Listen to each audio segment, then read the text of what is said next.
दूसरा, लक्ष्य एवं उद्देश्य ऑब्जेक्टिव तत्व की बौद्धिक व्याख्या से ही असंतुष्ट नहीं बल्कि तत्व की अनुभूति लक्ष्य होता है।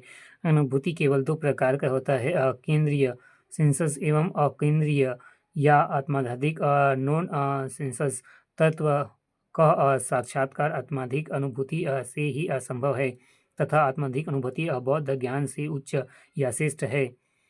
पाश्चात्य तत्व एवं बौद्धिक ज्ञान या व्याख्या की लक्ष्य है एवं केंद्रीय अनुभूति सेंसस एक्सपीरियंस ही सामान्य लक्ष्य होता है। तीसरा, ज्ञाता लॉजिस्ट एवं ज्ञेय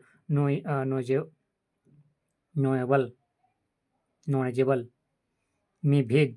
भारतीय दर्शन आत्माधिक अनुभूति में ज्ञाता और ज्ञेय का भेद समाप्त हो जाती है। तत्व में साक्षात्कार में आस्था होने के कारण इसे तत्व दर्शन भी कहते हैं।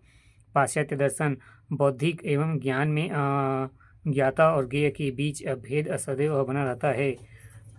उत्पत्ति ओरिजिनल भारतीय दर्शन की मुख्य विशेषता इसका व्यवहारिक होना है। भारत में दर्शन का जन्म मनुष्य के दुखों के निवारण के लिए हुआ है। पाश्चात्य दर्शन का उद्भव संस्कृति जगत की घटनाओं को समझने की उत्सुकता या आश्चर्य से हुआ है। वहाँ दर्शन का विशेष व्यवहारिक उद्देश्य नहीं है और वहाँ दर्शन मानसिक व्यायाम के समान है। पांचवा, साधन साध्य मीन्स एंड एंड। भारतीय दर्शन में ज्ञान मात्र चर्चा के लिए न होकर मुक्ति के लिए है, अंततः यह ज्ञान एवं दर्शन साधन मात्र है। पाश्चात्य ज्ञान चर्चा मात्र ज्ञान अर्जन के लिए है, अंततः पश्चिम में दर्शन साध्य रूप में है। छठवा, धर्म दर्शन समन्वय को ओरिजिनेशन। भारतीय दर्शन भारत में धर्म और दर्शन दोनों में समन्वय है। सत्य के दर्शन के लिए धर्म एवं सम्मत आचरण पूर्णपेक्ष एवं प्री कंडीशन।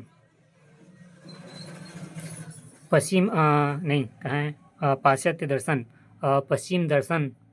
पश्चिम दर्शन वैज्ञानिक पद्धति और वैज्ञानिक दृष्टिकोण के कारण सैद्धांतिक थ्योरेटिकल है एवं फलस्वरूप पश्चिम दर्शन में धर्म और दर्शन में ही संघर्ष दिखाई देता है। सातवां, तार्किकता आत्माधिकता स्पिरिचुअल ज्ञान। भारत में तार्किक लॉजिकल को महत्व देते हुए भी आत्माधिक ज्ञान को तार्किक ज्ञान से ऊंचा स्थान दिया गया है। ये भारतीय दर्शन था। पाश्चात्य दर्शन पश्चिम दर्शन बौद्धिक है तथा मानता है कि बुद्धि के द्वारा वास्तविक एवं सत्य ज्ञान की प्राप्ति असंभव है। सुकरात, प्लेटो, अरस्तु, देकांत, हिंगल आदि दर्शनकों ने बुद्धि की महत्ता पर जोर दिया है। आठवां, संश्लेषणात्मक सिनेथिक वर्सेस विश्लेषणात्मक एनालिटिकल। भारतीय दर्शन संश्लेषणात्मक है और सभी पर विचार समग्र रूप से एक साथ किया गया है, जैसे तत्व, नीति, ईश्वर, सौंदर्य आदि का समग्र रूप से एक साथ विचार किया गया है। पाश्चात्य पश्चिम दर्शन विश्लेषणात्मक है, जिसका कारण वहाँ दर्शन की भिन्न भिन्न शाखाएं मानी गई है, जैसे कि तत्व विज्ञान,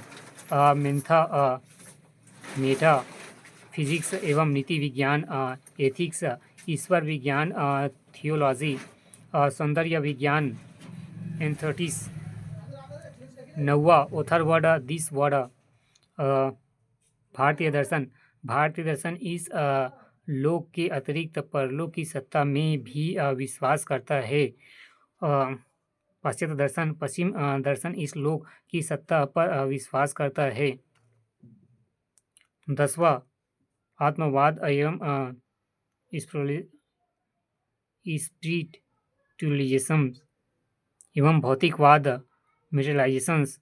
भारतीय दर्शन आत्मवाद से अत्यधिक प्रभावित है। पाश्चात्य दर्शन भौतिकवाद से अत्यधिक प्रभावित है।